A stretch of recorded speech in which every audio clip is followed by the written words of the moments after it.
The champagne glass slipped from my fingers. It didn't shatter. Just hit the plush carpet with a dull thud, the kind of sound that didn't draw attention.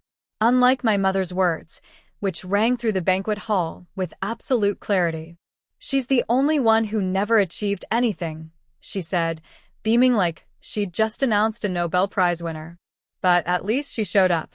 "Before we begin, drop a comment and tell us what would you do in this situation? Be honest, tell me in the comments below. We read every comment. Let's begin." A ripple of polite laughter spread across the room. My uncles chuckled. A few coworkers exchanged glances. My cousin Brittany smirked while whispering something into her fiancé's ear. I stood there, smiling. Not because it didn't hurt, but because it used to hurt. Not anymore. I reached down, picked up the empty glass, and placed it neatly on a nearby tray. My mother turned her back to me, her sparkling dress shimmering under the chandelier light, her voice now projecting loud gratitude to my older brother, Blake, for carrying the family legacy. He gave her a fake modest shrug, squeezing his wife's waist like he'd won a trophy. I didn't correct her. Not about Blake's debt, or his failed real estate ventures, or the fact that the only reason my parents still had their house was because of the silent wire transfers made every month under my LLC. No. Tonight wasn't for confrontation. Tonight was for revelation. I walked over to the far end of the room, past old colleagues of hers I vaguely recognized from my childhood. I smiled, said hi, and let them keep assuming I was the jobless daughter who never made anything of herself. I stopped near the entrance, where the noise of clinking glasses dulled slightly. That's when I saw him. Ethan. My husband. He was late, but not by accident. He never did anything by accident. He adjusted his tailored black suit as he stepped through the doorway. His presence had a gravity to it. Not showy. Just undeniable. People instinctively turned when he entered a room. And suddenly, the air shifted. Whispers began almost instantly. "That's Ethan Sterling." "Wait, the Ethan Sterling? From Sterling Equity." "No way, that's her husband?" My mother turned, lips parting just as the music faded. Ethan walked slowly, almost politely, toward her. He didn't greet anyone, didn't smile, just held out a thick envelope, sealed and stamped. "This," he said calmly, his voice low but commanding, "is your pension." Her perfectly painted face froze. Ethan turned toward me. "You ready, sweetheart?" I didn't speak, just nodded once. And the entire room went still, dead silent. No one laughed now. No one whispered. My mother stared at the envelope like it was a live grenade. Blake's mouth twitched. Even Brittany stopped mid-sip. I walked across the room with Ethan beside me. My heels didn't echo, but it felt like every step I took cracked the silence a little more. No one stopped us. No one dared. At the doorway, I turned back. My voice was steady, soft, but it cut through the tension like glass. "Congratulations on your retirement, Mom," I said. "Now you work for me." And with that, we walked out. But this wasn't how it started. No, that story began long before anyone knew my name. And it didn't start with kindness. It started with shame, with betrayal, with a family that never believed in me, with a woman they crushed, until she decided to rise without asking for permission. The rain came down hard that night. Ethan drove in silence, one hand on the steering wheel, the other resting gently over mine. I stared out the window, the city lights blurring behind the streaks of water. I wasn't crying. I didn't need to anymore. "I can't believe she said that," Ethan muttered, breaking the silence. Not even a whisper of pride. I shook my head slightly. "She's never been proud of me. Not when I got into Columbia. Not when I opened the firm. Not even when you—" I paused, then smirked faintly. "Well, when you married me." He glanced over. "I didn't marry you to make her proud, Madison." I turned toward him fully then. "I know. That's why I trust you." He reached the parking garage, pulling into our private bay. We rode the elevator up, silence heavy but not uncomfortable. We stepped into the penthouse, where city lights spilled in from the glass walls, casting long shadows across the marble floor. I kicked off my heels slowly, and walked to the window. "How long are you going to let them think I'm a failure?" Ethan asked, his voice careful but pointed. I smiled to myself. Not much longer. Because the truth was, my mother didn't just retire from teaching. She'd retired from being head of the very nonprofit that I now secretly owned through a shell trust. Every decision that kept her name afloat in recent years had come from me, signed under aliases, rerouted through Ethan's people, and executed silently. She never once questioned where the money was coming from. That nonprofit was now being restructured, and its new leadership would be announced tomorrow. And she wasn't going to like it. 3 years ago, I was working 14-hour days at a law firm that barely respected me. My mother told people I was still trying to find herself. My brother used to say, "Madison's smart, she just doesn't follow through." My father, God rest his passive, quiet soul, never defended me. But I didn't crumble. I built. Quietly. At night, I studied contracts, taught myself finance, and slowly started acquiring small struggling companies. Ethan had helped, not by giving money, but by challenging me. "Don't build something that needs me," he'd said. "Build something that doesn't." So I did. And now, the woman who raised me with snide remarks and backhanded compliments was financially tied to a structure I fully controlled. I didn't want revenge. I wanted freedom. But sometimes they looked the same. The next morning, I dressed differently. No soft sweaters. No neutral tones. I wore a sharp navy blue pantsuit, heels that clicked like authority, and a silver pendant Ethan gave me when I closed my third acquisition. "You sure you want to go?" he asked, pouring coffee. I took it with a smirk. She made me come to her party. I think it's only fair I make her come to mine. The boardroom was glass-walled, modern, sleek, and packed with curious faces. My mother sat near the back, holding her handbag tightly, clearly confused. "Welcome, everyone," the host said. "Today we'd like to announce the transition of leadership for the Grey Hope Foundation." She perked up, lips parting. "After thorough restructuring, we're proud to introduce the foundation's new sole trustee and executive chair, Madison Lynn Sterling." There it was. The gasp. My mother's mouth opened like a wound. I stood and walked to the front, each step slow, deliberate. I took the mic, met her gaze, and said, "It's nice to see so many familiar faces. Especially my mother's. After all, this foundation wouldn't exist if not for her." There was a pause. And then I smiled, because of how badly she ran it into the ground. You could have heard a pin drop. My mother stood up so fast her chair screeched across the floor. "This is a joke," she said. Loud. Too loud. "This has to be some kind of mistake." I didn't blink. "No mistake, Margaret." She flinched. "I never called her that. Only Mom. But not today." I turned to the board and continued. Over the last year, the Grey Hope Foundation was quietly acquired through a series of third-party restructures and debt consolidations. It was bankrupt, technically, until I stepped in. A man from the finance committee cleared his throat. "You saved it?" "Yes," I replied, locking eyes with my mother. "I rebuilt it. With my own hands, with no help from this woman who said, what was it at her retirement party? She's the only one who never achieved anything?" The silence tightened like a noose. My mother tried to recover. "You can't. You don't understand the mission of this foundation. I've spent my life running it into the ground." I cut in sharply. "And taking credit for others' work. You promoted your friends. You cut programs for underprivileged girls because it didn't look polished enough.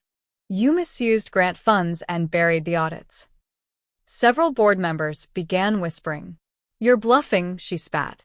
I nodded at Ethan, who stepped forward from the back. He handed me a folder. I opened it, flipped through a few pages, then held up a color printout. It was her signature, next to a date. An approval for a shady contractor that billed the foundation 3 times the standard rate. The room went deadly quiet again. "I didn't know," she started. "You didn't care," I said. "That's always been your flaw." She sank back into her chair, face pale. I turned back to the board. "We are done with nepotism. We are done with selective charity. Under my leadership, this foundation will rebuild its soul.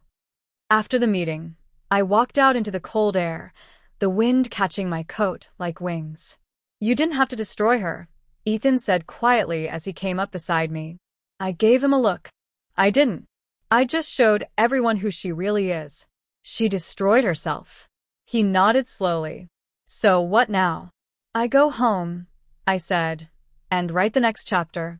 That night, I pulled out an old box from the closet. Inside it were pictures, me as a child, forgotten trophies, acceptance letters to universities that were never framed. My mother never kept them on the fridge. Only Blake's achievements got magnets. Mine went into storage. I held them in my lap, felt the weight of them. The lost years. The years I begged for her approval, foolishly. Then I burned them. Not out of hate. Out of closure. 2 weeks later, I got a letter from my mother. Not a call. Just a cold envelope. Inside. Congratulations on the acquisition. I don't understand how you managed it, but I suppose I underestimated you. You've clearly moved on. I won't bother you again. No apology. No remorse. Just control, slipping through her fingers. I smiled. Then I slid the letter into the shredder, without a word. She was right. I had moved on. And she would never have power over me again. The press got wind of the restructuring faster than I expected. Daughter ousts former director in silent coup. Margaret Lynn quietly replaced after shady audits leak. Who is Madison Sterling? That last one became a headline. A trending search term. A hashtag. I didn't chase it. But I didn't run from it either. Instead, I focused on rebuilding the foundation. We reopened the programs my mother had cut. This time, we didn't use buzzwords or empty slogans, we used action. We brought in youth counselors, trauma specialists, and real educators instead of shiny boardroom figureheads. I sat with girls in shelters. I listened to their stories. One of them, Jada, looked me dead in the eyes and said, "They said I was trash." I gripped her hand. So did mine. And they were dead wrong. Back at home, Ethan was deep into a new deal with venture capitalists in San Francisco, but he never missed a single dinner. We sat on the balcony overlooking the skyline, wine glasses in hand, watching the lights flicker like stars below. "You know what you did, right?" he said one night, leaning back. "What?" "You shattered a legacy and replaced it with one you built from the ground up." I exhaled slowly. And I didn't do it with vengeance. I did it with purpose. But part of me still felt hollow. Because my mother didn't say sorry. She didn't even fight me. And somehow, that stung more. Then one day, I got a call. From Blake. My brother. I hadn't heard from him since the party. Since the moment he saw me walk out on Mom's arm in arm with Ethan while the room stared in stunned silence. "Hey," he said, awkward and slow. "I was wondering if we could meet." I blinked. "Why?" "Because I think I owe you more than an apology." We met at a diner on the edge of town, neutral territory. I found him already there, hands wrapped around a cup of black coffee, eyes tired in a way I hadn't seen before. He stood when I walked in. That was new. "Thanks for coming," he said. "I'm listening," I said. He nodded slowly. "I was jealous. My whole life. You never begged for attention. Never tried to please them. You just disappeared. I thought it meant you were weak. But you were building something while I was chasing Dad's approval like a dog chasing a car." I didn't interrupt. "And then I saw Ethan walk in at that party, and I knew you'd passed us all, and none of us even noticed." There was a pause. "I'm sorry, Maddie." My throat tightened slightly. I didn't cry, but I did whisper, "Thank you." He leaned in. "She's drinking more. Alone. She talks like she still runs things." "I don't wish her pain," I said quietly. "But I won't save her from the mirror she broke." Later that night, I stood outside on the patio, wind brushing through my hair.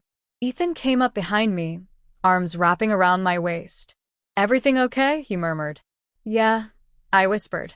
Just wondering how many versions of me had to die before I became this one.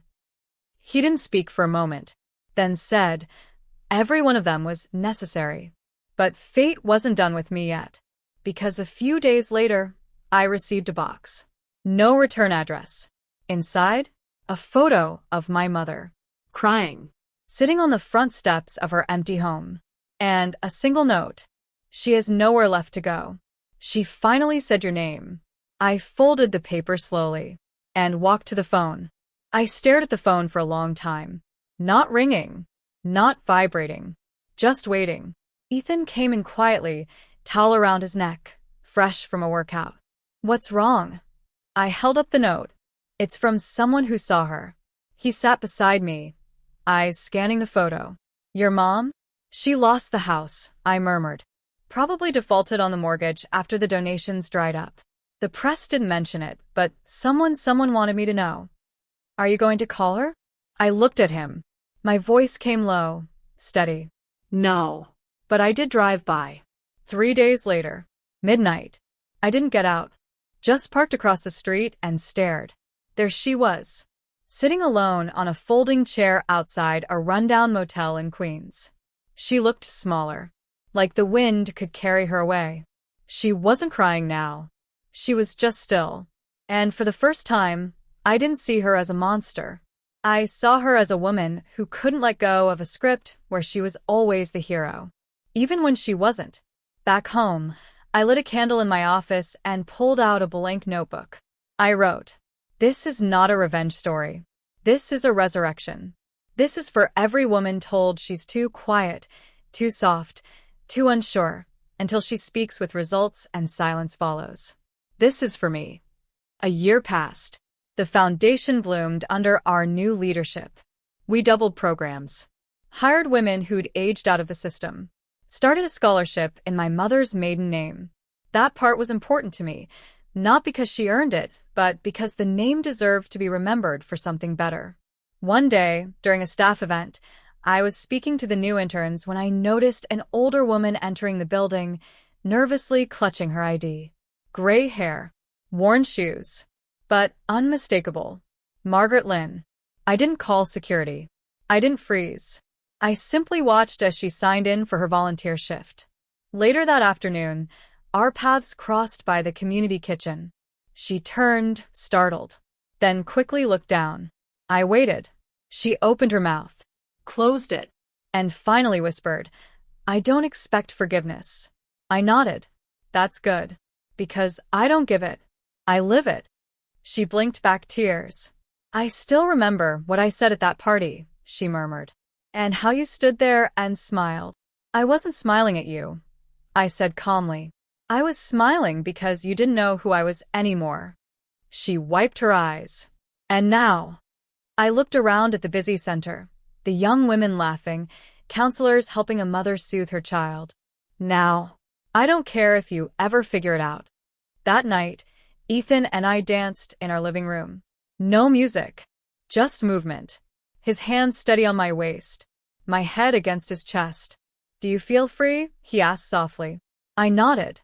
And heavy, in the best way. "You didn't just win, Maddie," he said. "You changed everything." "No," I whispered.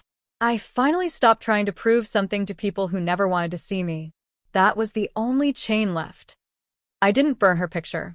I framed it, hung it in my office. Not out of love, not out of spite, but as a reminder of what I came from, and how far I refused to stay there.